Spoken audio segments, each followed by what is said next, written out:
Hello friends, मैं हूं doctor Mandar, एक मेडिसिन स्पेशलिस्ट डॉक्टर। आज हम लोग जिस टॉपिक पे डिस्कस करने वाले हैं वो है वेरिकोज वेन्स। सो वेरिकोज वेन्स, इसके बारे में हम लोग काफ़ी डिटेल में जानेंगे कि ये क्यों होता है, किस पेशेंट में होता है और किस चीज़ को करने से इसको हम लोग अवॉइड कर सकते हैं, बचा जा सकता है। वेरिकोज वेन किन पेशेंट में ज़्यादातर पाया जाता है और इसकी ट्रीटमेंट जो है, इसके बारे में भी हम लोग डिटेल में जानेंगे कि क्या क्या ऑप्शंस हमारे पास आज मेडिकल लाइन में अवेलेबल है। क्या सर्जिकल ऑप्शंस है, लेज़र ऑप्शंस है, या आपके लेज़र जो थेरेपी रहती है उससे भी क्योर होता है।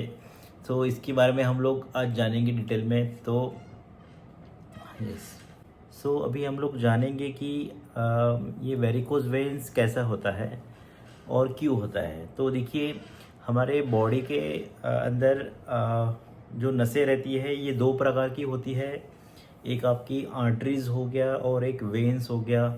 सो जो आर्टरीज होती है ये आपका जो ब्लड फ्लो है ये हार्ट से लेके आपके पेरिफेरल जो टिश्यूज़ होते हैं उसमें फ्लो करता है, और जो वेन्स होती है ये आपके पेरिफेरल टिश्यूज से हार्ट में फ्लो करती है।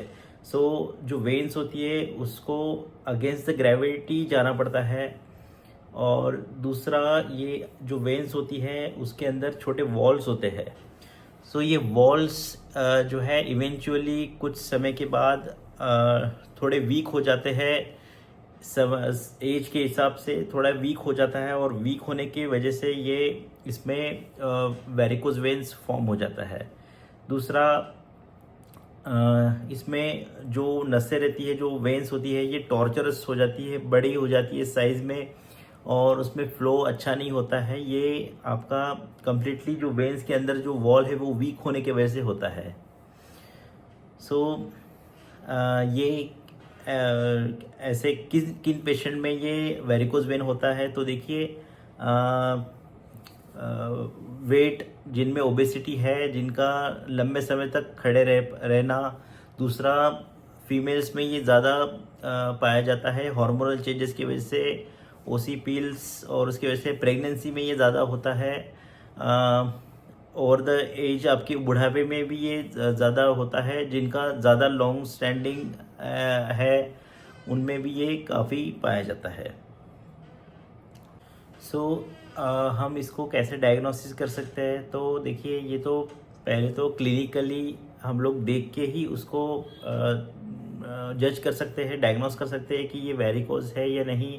अगर थोड़ा डिटेल में जानना है, उसमें कुछ ब्लड क्लॉट तो नहीं है या फ्लो काफ़ी कम है कि नहीं, तो उसके लिए यूएसजी वेनस डॉपलर करके एक टेस्ट होता है, वो हम लोग कर सकते हैं। उसमें हम लोग को एक फ़्लो के बारे में पता चलेगा, किस वेन में कैसा फ़्लो है, कहीं क्लॉटिंग तो नहीं हुई है। तो ये सब आपको डिटेल में पता चलेगा। तो इसके लिए जो टेस्ट है वो है कलर वेनस डॉपलर सोनोग्राफी रहता है, तो ये आप कर सकते हैं। सो अभी हम लोग ट्रीटमेंट के बारे में जानेंगे कि देखिए, किस पेशेंट में ट्रीटमेंट की ज़रूरत है। तो पहले तो अगर ये वेरिकोज वेन्स आपको है, इसमें काफ़ी आपको पेन हो रहा है, स्वेलिंग आ रही है, तो हम लोग इसके स्टॉकिंग्स आते हैं, इसके टाइट वाले मोज़े आते हैं, वो इसका इस्तेमाल कर सकते हैं। इसमें क्लास 2 स्टॉकिंग्स आते हैं, ग्रेड 2 स्टॉकिंग आते हैं, जो आपके मोज़े रहते हैं जो आपको पहनना होता है। वो पहनने से आपका प्रेशर क्रिएट होता है पैरों में जितना प्रेशर क्रिएट होगा वो आपका फ्लो बढ़ाएगा, और वेरिकोज वेन्स जो है वो इवेंचुअली ओवर द पीरियड इसको कम करेगा। सो क्लास 2 स्टॉकिंग पहनिए। तो इसको कैसे पहनना है, दिन में 3 से 4 घंटा आपको इसको पहनना है। इवनिंग के टाइम पे पहनिए। साथ में पैरों के नीचे 2 तकिए रखिए, और उससे आपका फ्लो हार्ट में अच्छा सर्कुलेट होगा। सो वो अगेंस्ट द ग्रेविटी जो है वो भी कम हो जाएगा। सो ये हम लोग कर सकते हैं 6 महीना ओवर द पीरियड 1 ईयर इसको ट्रायल कर सकते हैं। साथ ही में कुछ मेडिसिन आती है डायोस्मिन और हिस्पेरिडीन की, जो फ्लेविडॉन माइक्रोनाइज रहती है।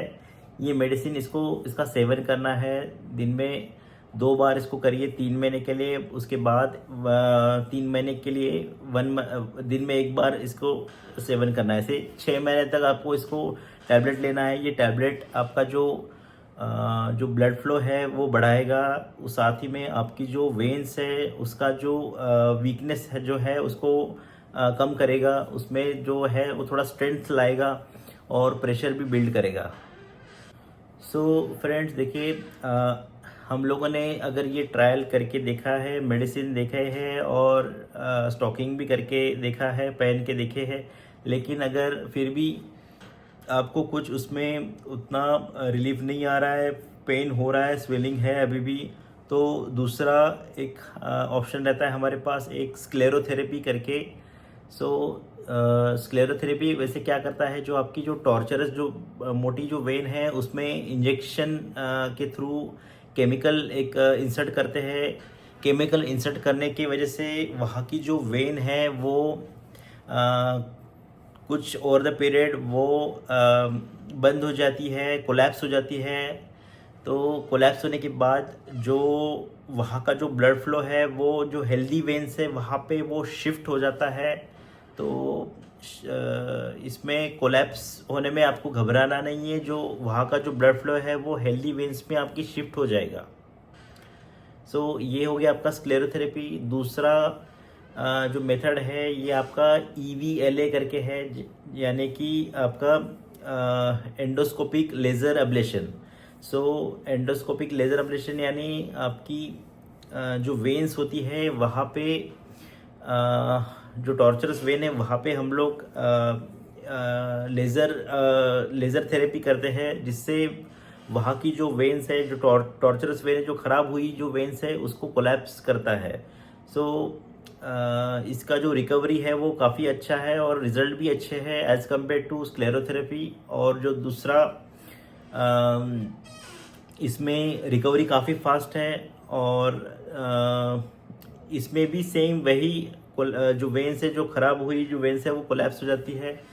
कोलैप्स होने के बाद जो ब्लड फ्लो है वो आपका शिफ्ट हो जाता है टूवर्ड्स द हेल्दी वेन्स। सो ये एक ऑप्शन है। तीसरा ऑप्शन है फ्लेबोटोमी, यानी ये ट्रेडिशनल मेथड है, जो ओल्ड काफ़ी पुराना मेथड है, जिसमें हम लोग जो वेन्स है उसको, जो टॉर्चरस जो वेरिकोज वेन है, जो मोटी हुई वेन्स है, उनको रिमूव करते हैं बाय सर्जिकल मेथड। सो इसकी रिकवरी में थोड़ा सा टाइम लगता है। इसके कंपैरिजन में जो EVLA मेथड है, जो एंडोस्कोपिक लेज़र अब्लेशन मेथड है, वो ज़्यादा बेटर है।